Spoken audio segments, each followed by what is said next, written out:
Good morning.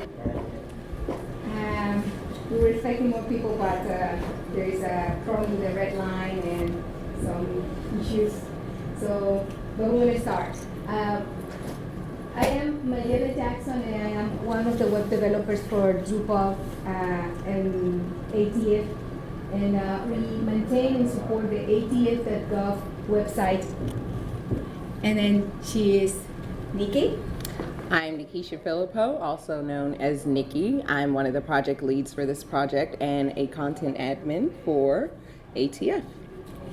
So we will share with you guys the story about the journey of translating the ATF.gov in español. And we hope that at the end of this presentation you can get the lessons and the tips that will help you to translate your website in any language. So a little bit about what we do. ATF is both a law enforcement and regulatory agency. Our primary mission is to protect the public. So make sure that mic's on. Okay. Sorry. Protect the public from violent crimes of firearms, arson, and explosives. And we also regulate and enforce the diversion of alcohol and tobacco products and the lawful sales and manufacturing of firearms and explosives. We provide worldwide support to law enforcement, public safety, and our industry partners. Sorry. We're the federal agency appropriated to investigate felon arson crimes and run firearms traces, and we also have several premier labs that we have throughout Maryland and other places in the U.S. We also provide K-9 training for international, national, local, state, and federal law enforcement. This is an example of our current English site running on Drupal 7 with over 7,000 pages. And this is our baby, the ATF.gov in Español, that we launched on July 2nd with 400 pages. Today's presentation has nothing to do with what version of Drupal you're running, so this seems pretty simple compared to our English site, which was 7,000 pages. So for something to go from 7,000 to 400 seems pretty simple, but it really wasn't. It took us 3 years to actually complete this, and we could help you complete the same thing in about a year if you follow our tips. Sometimes you may hear during this presentation, SMEs are actually subject matter experts. They're voluntary ATF speakers, voluntary ATF employees, and they're native Spanish speakers, and their job is to review your translations. And the translation management system, TMS. Basically, this is the translation tool that we connected to our Drupal site to translate the content and manage the translations. Here we have the translation vault and the memory. So the vault is where you store the translated content, and the memory leverages what's stored in the vault to give you better and faster, accurate translations. So this will actually save you money in the long run if you continue to build and enhance your vault as you go along. And then there is chicos. This is a word that I use when I am a little bit frustrated and things are not going in the right direction. So you may hear a lot of chicos in this presentation. First, we had to identify the goal. We were given a mandate that all federal agencies have to provide low English proficiency. Audience. You have to provide information to low English proficiency members of your audience, and you also have to provide this content in non-English languages. We began advocating for this in late 2015, and we faced the challenge of trying to figure out how we were going to translate the information from English to Spanish. We had to look at how we had to go about this whole process and what content actually needed to be translated. So the first steps we did at the beginning of this project was to evaluate the resources we had at the time and the resources that we needed for this project. At that time, we had, our team had one PM that was a Spanish speaker, 4 developers, one of them speaks Spanish, myself, and then 3 content administrators. In the technical area, we have our Drupal site, and it was working fine, so we would say, they did it in English, we're going to do it in Spanish. And also, we had the budget to do the project. But we needed translators. We needed also SMEs. We needed translation to do the translations. And we needed to identify the modules that we needed to add to our Drupal site to do the integration with the TMS. Next was the contract. Our agency actually drafted its own, but there are some available that you all can leverage for your project. So we did our market research for translation tools. That helped us to define the features that we wanted in the translation tool that we wanted to connect to our Drupal site. It needed to be a Drupal compatible, it needed to have the translation memory feature and a vault to store the translations. It needed to have the flexibility for us to do human translations and machine translations. And that we can create in this tool workflows that for the translation process. And of course, the feature to have a glossary and keep the glossary updated as we are translating the pages.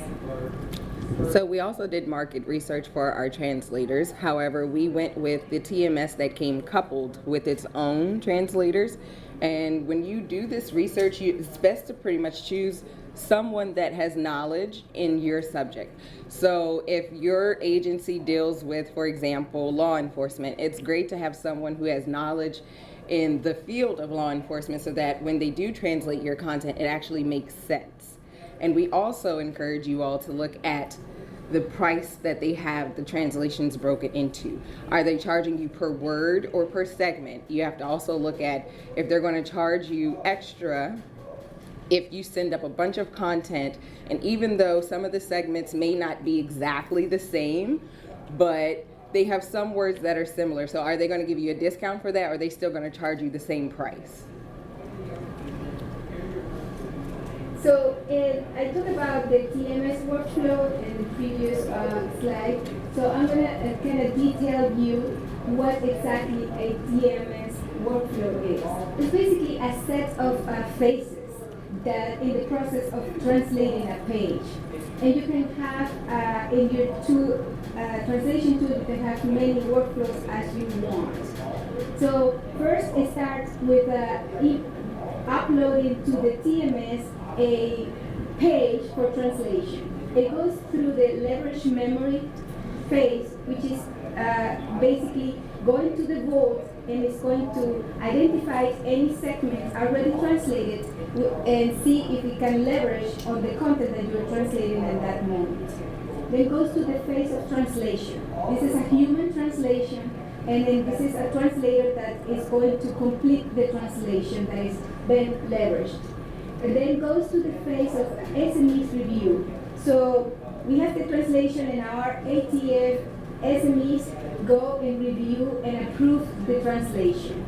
But then we needed to have an extra review by our web team. Once this phase is completed, we export the translation back to Drupal.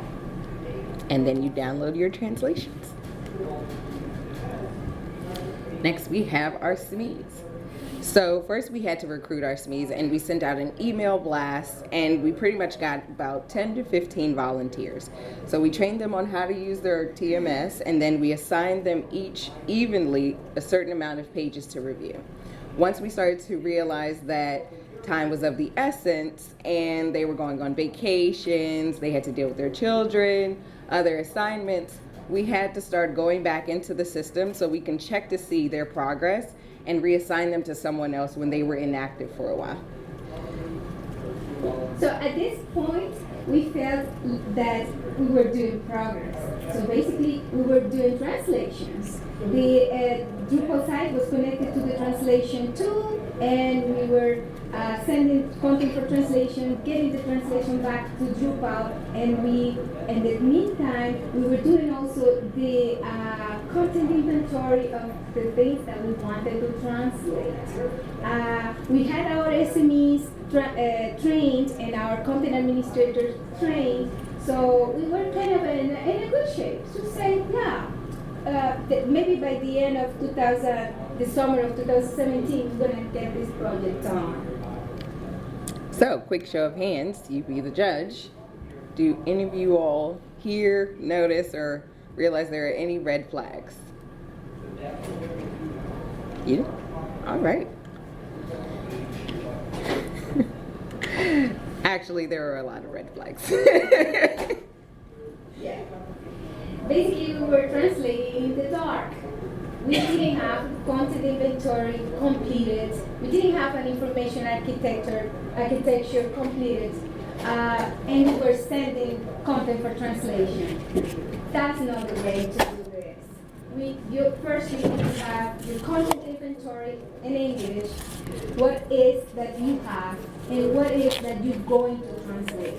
Then you're going to structure that content in categories and sessions, and then that will let you see the connection, the relationship between your content. And when that is done, then you have a visual and you can strategize the next steps you need to do. You strategize your technical tasks that you need to complete in order for this content to be in the website. That was such a major Cheetos moment. However, it led us to create our first draft of our content inventory. This is when the second PM for the project took over. So when he came on board, he actually created this spreadsheet, which looks like it's very confusing, and it was confusing for us to use, and it confused him along the way as well. However, it was, a learning process. So we took this, we grouped up the pages, we looked at how they were related to each other, and that's how we decided, okay, this is what we're going to assign to this SME, this is how we're going to break the content down, and send it up. So, but we lost our first project manager and also 2 developers. Our team was getting smaller, and the SMEs, and then we had new priorities. So we put aside the project of translating the site in español. So that we failed in planning for this kind of events that happens in life, like people leave your team, that you have new PMs coming in, and when the team members leave your team, they leave with the knowledge, so the training that we did now is gone. So we were feeling like Cheetos, are we going to do this project? Are we going to complete this project this year or not? So the technical integration was out of sync with the content sorting because the developers were working on translating a view, but that view didn't have the content translated. So it was out of sync, and also the scope change. To say more Cheetos. So with the scope changing, we pretty much did this so that we can expand our audience. We didn't want to just focus on just our industry members and law enforcement. We wanted to give something so that someone who wants to come to the site and look for a job, can have a way to come and see it in their language. So we ended up taking this content that we just received, and then we tracked it in our content inventory. We looked at the content and we said, okay, for the low priority items, we could just use machine translation for those. Then once we were done with the machine translation, we ended up reviewing them as our final phase before we released them.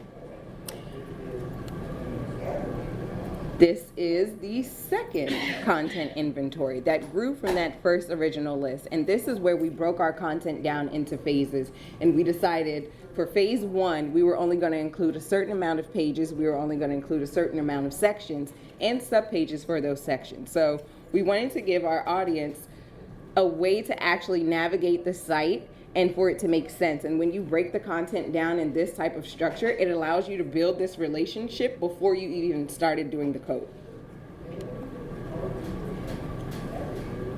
So our recommendations. We recommend that you look at the role and not the person. One mistake that we made was we planned this project out and we did it based off of the people that we had. We didn't look at the role. So instead of saying the PM, we said, this person here. And then when she left, our second PM came on board. And then when he had to go on detail, I had to come on board. And at that point, it was a big Cheetos moment because I don't speak Spanish. So that was like one of the hardest things to do. We also suggest that you know your tool. Had we known our tool from the very beginning, there are some features that we could have applied that would have saved a lot of time in the long run. Create your information architecture early, so that will give you the mapping on what you're going to translate, when you're going to translate, and what is the technical task that you need to have completed to launch the phase 1. So, next, we also suggest that you break your content into phases. Using that content inventory, that's how you can actually say to yourself, we're not going to rush to get every single thing out, but this is how we can break it into phases so that we know, okay, for phase 1, we're going to have our main sections. For phase 2, it'll be the least amount of content that they'll really come to see. So we can shift it that way. So yeah, and again, the information architecture gives you the visual to identify the technical development that needs to be done per phase. And because we did not have these recommendations, we ended up having to do this from scratch. We had to come up with a plan. At this point, we had translations that were done and no one to review them. Our SMEs pretty much dropped off one by one until we were down to about 2. And then after we had that 2, we lost those as well. So we actually had to gain more SMEs and try to recruit the ones that we had before.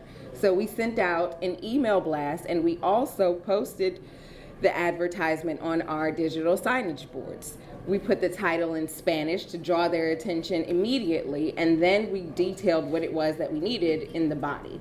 So we had some of our old SMEs actually come back and say, hey, we still want to help. And we were all awesome. That works for us, right? So we decided we'll have this in a room. It doesn't have to be some huge space for everyone to come. It could be a small conference room, just big enough for everyone to actually fit in there, be able to move around and not bump into each other. So we focused on reviewing the remaining content that we had. And I will admit, because we did not know our tool as well as we thought we did, we ran into a bunch of Cheetos moments where we were trying to load the final content into this community so that our SMEs who actually agreed to help this time and were eager and excited to do it can actually come in with no problems. And we provided live technical assistance by having our devs in the room. Yeah, and then we had SMEs in person in the room, and also through video conference, we had them online. So we're a good amount of group. So what we found in the review time, it was great. We had a relaxed environment. We had this community of Spanish speakers in the room. We had a great time. But we also got good findings. We found several things that Cheetos we never thought about, but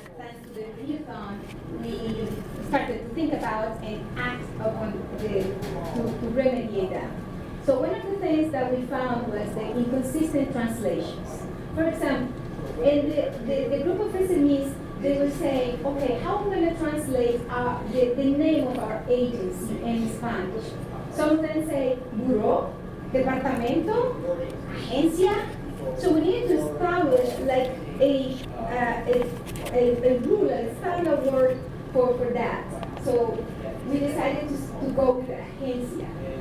And then things like that, it's because we have a diverse group of Spanish speakers, one from Venezuela, another one's from Peru, others from Mexico. So sometimes the word is translated differently in different parts of Latin America. So being together with all the SMEs help us to identify those words and to put them into a glossary.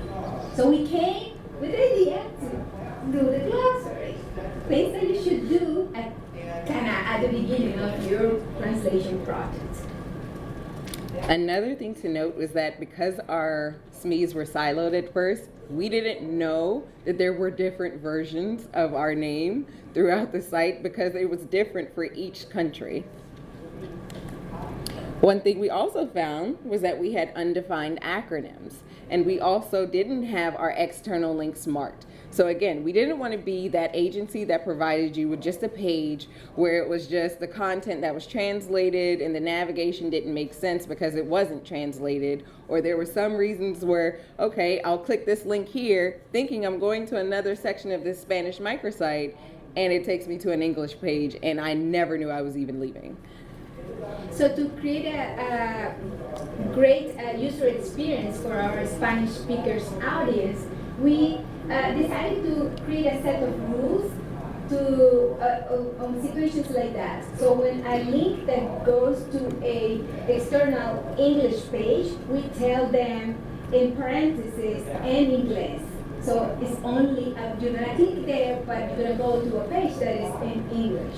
So we have that style guide that is a set of rules that we apply to the translated content. And another thing, I think it was that the acronym, if it's in English, we keep it in English on the translated page, but we put parentheses and we say, this is por sus siglas en inglés. So the Spanish speaker will say, oh, that FBI or ATF or FFL, that's in English. Oh, thank you. So, to create a better user experience for the Spanish audience. Next, we also found that we had literal translations for our technical terms. So some things that mean differently in the industry from our normal English everyday language are cakes and candles. On our site, they literally translated it as cakes and candles instead of what they are. So to the industry members, they understand that a candle can be considered a Roman candle. It's just a single firework that goes out. A cake is actually when you have a group of them, a box of them together. You light one fuse and they're synchronized to go off. This was a problem because we didn't want everyone to think that we were trying to regulate how many candles you could put on your birthday cake. Like, that would have been extremely horrible. So it's very important that you actually have a SME review your translations and you have them in a group so that they can go back and forth and figure out what's the universal word. It's different for each country. Yeah, and it's also important because we say, for example, in cakes in Spanish, it's translated torta. And other part of the Latin America, they say pastel. But in this case, in the world of ATF, it's another thing. So having an SME that has the expertise in the vocabulary of your agency or your company is a key. So in cake, in this case, was translated caja de tiro múltiple. So, because we were translating saying, hey, if you have a cake, a torta, you can have a problem, an explosive in your house. And that was basically the translation that we had. But thanks to the review found, hey, We remedied that before lunch. And we added this to our glossary. So every time the SMEs would get together and they'd say, hey, this is the standardized word for this term, we would add it to our glossary. And every time you add to your glossary, you'll in turn turn around and add that to your vault. And I have to say that even the glossary also, we researched the RAA, which is the Real Academy, the Real Academia Española. It's an academy that you can go to and see the translations and for Spanish words. It's a good resource that you need to go if you translate your site in Spanish. We also found that the SMEs did not have adequate training. They complained that they weren't able to really use the tool because they got confused at some point. But a lot of them didn't really mention that they were confused. They tried to figure it out on their own and then they phased out. So that actually made us realize that's why it's important for you to actually step in and go through the steps that you want them to complete yourself, so that if you get confused, you know they're going to get confused and you've received initial training, advanced training, and you've played with this thing yourself. So it's best that you know your tool so that when you have someone else complete a task using that tool, you can step in and provide assistance even if you don't have the dev available.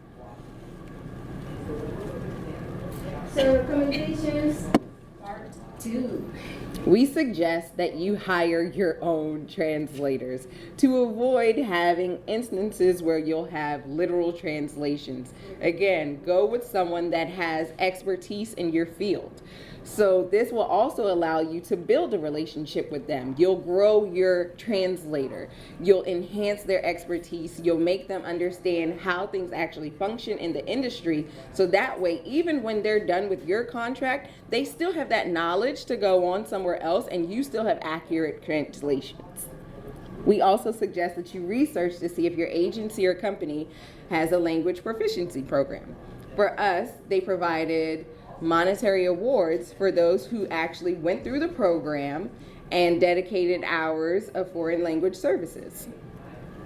It's important to have a good communication. Good communication among all the team members, the developers, content administrators, the SMEs, and the people in the translation tool that are doing your translations. So communication is key. And one thing I would recommend is that have this review-thons with your SMEs monthly. This is not one-time project. You have to keep maintaining and supporting your Spanish site all this time. So you need to have this community of SMEs in your agency engaged. So having monthly meetings with them is important. Start your glossary and style guide early. That will help you a lot because we have to go back after the review-thon to all the previous translations and update them with the glossary and the style guide. But if you do that first, hey, you avoid that extra work. And document your processes. Nobody is permanent in the role and the position that they are. People go, people come.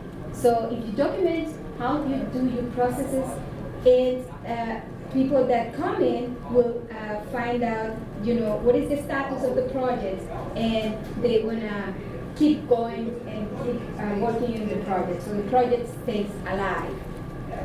Also, the glossary will help you when you're actually starting to do your translations, because the more that you have in your glossary, the more you could pre-fill into your vault. Whenever you're doing your translations, it's going to leverage what's in your vault. So if you already have these terms in there, it'll actually give you a discount. That's why we said look at the breakdown on how they're charging you for your translations, because it could possibly provide you with a discount so that if you have those matches, you don't have to pay for the full translation anymore. And getting to the finish line. Literally, this last month was just nothing but moments of, oh my God, I don't think we're gonna make it. Wait, don't say that. we're gonna make it. It doesn't matter if the end of the world comes tomorrow and we're standing there with our finger and our laptop. We're pushing this button and it's being released. We don't care. At me, it was a full bag of Cheetos. Exactly. So we ended up having to make this project our priority. We had to define done because at this point you've seen the scope, it's expanded.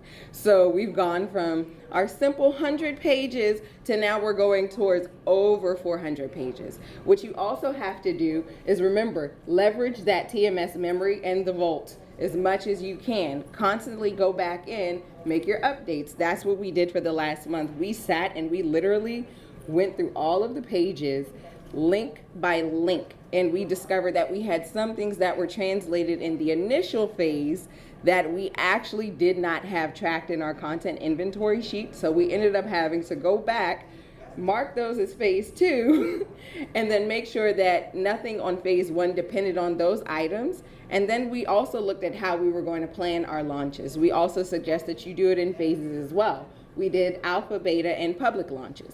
So our alpha launch was on our Dev 2 environment where we opened this up to our stakeholders, our SMEs, so that, hey, again, come back in, see what you've done. This is actually letting you know that we're doing something with the work that we've actually said that we're working on. We also did the beta launch, which was when we opened it up to our internal network. At this point, all of the people on your internal network have a chance to go in and say, hey, this doesn't look right on our page. Can you come back in and fix it? And before it even hits the public eye, you've had a chance to go through that site. You've had a chance to make updates. You're constantly going to have to find yourself going back through every page to make sure that you've updated content that you've added to your glossary and that you added to the vault. And one thing that we noticed at the end at the finish line was that since the scope changed, we say, oh, our budget was getting smaller and smaller. So we needed to leverage machine translation. So because we had already done our information architecture, we easily could identify which content we can use to which content can be translated by machine translation. And we took a good amount of content that is now translated using the machine translation. And before you do your public launch, you have to go through your final checklist. This is what our final checklist looked like. It's a little small, so you can't see anything. It looks very confusing, however, it makes a lot of sense to us. Again, the last day, up until the last day, it was literally all hands on deck. Our dev team was working on the technical tickets. I was doing UAT. We had our boss stepping in, doing reviews. We had literally every single person helping that we could get to actually give us some time to help. And then we launched on July 2nd, and our Spanish speaker audience got the advice for July 4th fireworks, storage, and manage. So very, very proud of this first launch of our site. It will be another launch soon, but wow, we did it. So if you're just starting out, we have a couple of recommendations. Of course, define and create your content information architecture early. Document everything so that in case you have someone falling off the project, the next person can step right in and just keep it moving. So your glossary style sheets early and separate your tool from your translators. So we did it with the translation tool package that included the translators and the translation management tool. But I think it will be good if you hire your own translators. So you have the knowledge in-house and you communicate with them more often. We also suggest that you define done and stick to it. If you do not, then your project will never launch. We also believe that when you define done, also understand that, again, up until the last day, July 2nd, when we hit launch, we were sitting there like, okay, this feature is not working on the site, but it was working before. So do we launch and then come back and hide it, or do we just hide it now and then launch later and then have that feature added once we actually got it to work? So one thing we decided to do is you don't want to launch and put anything out to the public that they can see and then hurry up and recall it back, because the first thing they're going to say is, why did you do that? They're going to come up with all these different theories, and it could just be something as simple as it wasn't working, and we didn't want to provide you with something that didn't work. So it was no point in wasting your time having you click on that function. And last but not least, keep a bag of Cheetos. We have a couple of examples that you all can access. We've provided a link to our glossary and style guide that you can use. We also have a quality assurance checklist and a host of other resources, including the mandate that all federal agencies have to follow. So if you haven't started this project just yet, it's coming.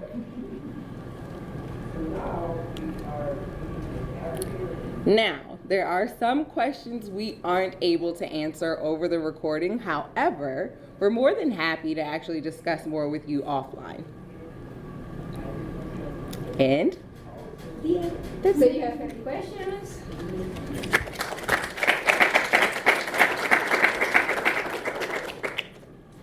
I do actually. So I wasn't here at the very beginning. So did you actually start with an inventory of 100, of top 100? Or Yes. you just went random and then decided to go 100? No, we did research and we found what our top most viewed and most clicked 100 URLs were, and that's what we started with and said that's what we're going to make this little microsite composed of.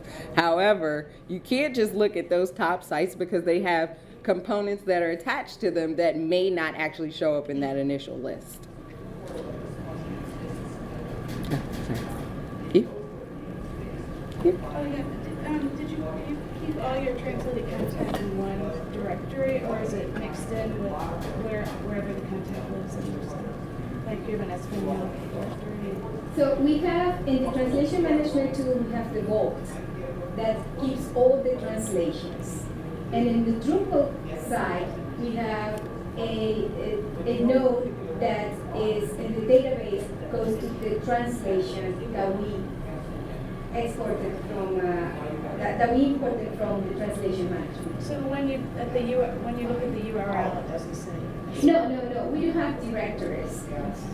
It's just the entity has two languages, English and Spanish.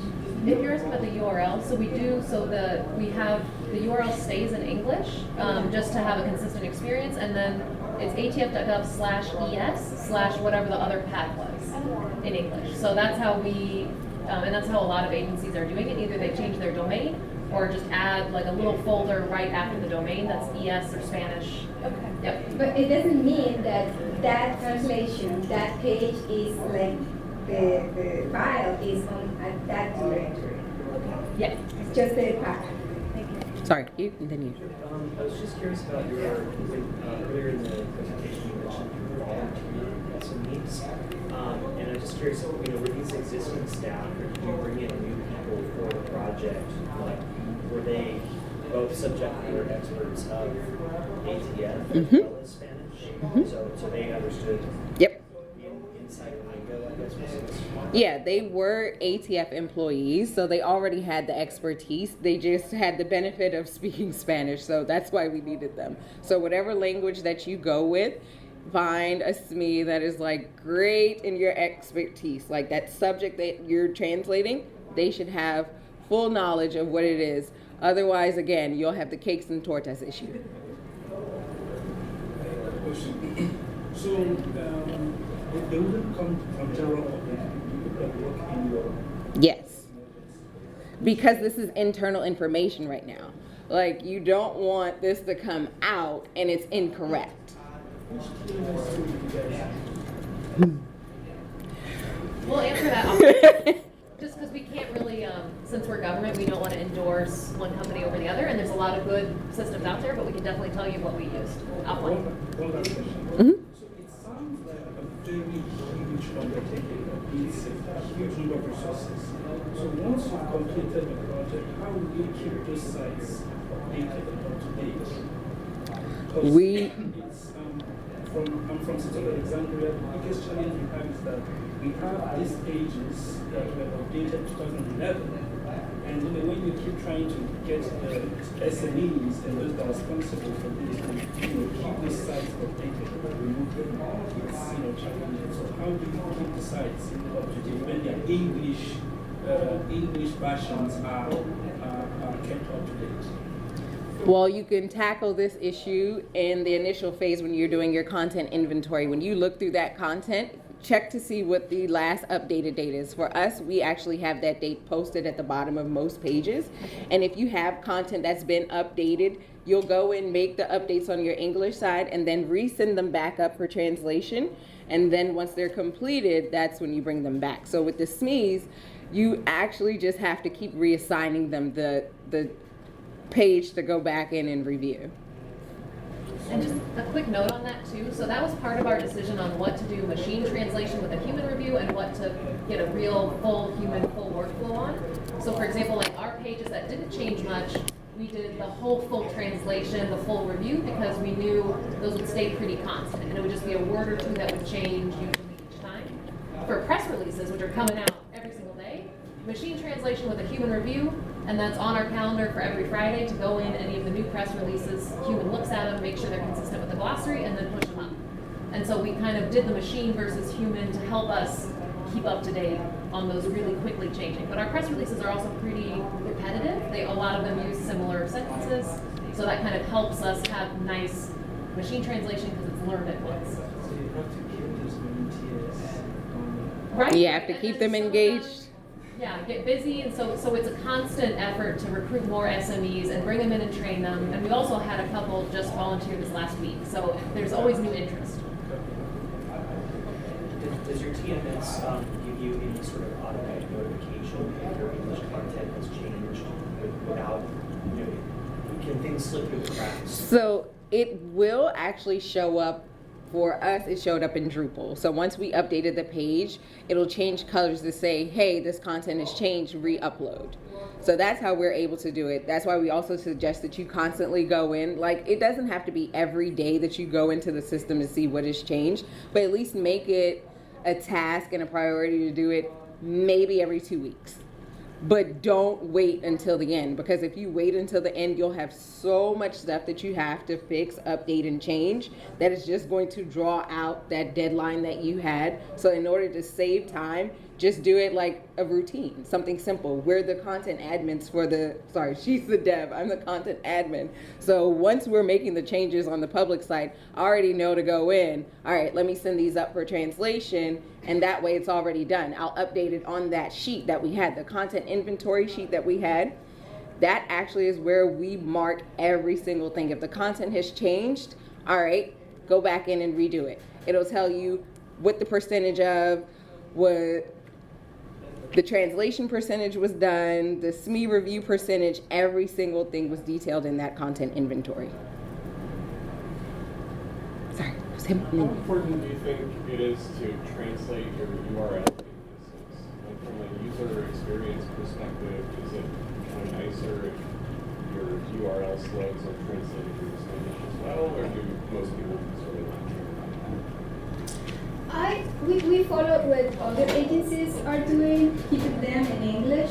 And personally, as a developer, I think it's, since the Spanish has some special characters, when you are trying to build the translated URL, it's a little bit ugly in the URL, like a percentage and things like that for the end with the tilde. So I think it's better if you keep it in English and then you have the prefix of ES at the beginning, after the domain name.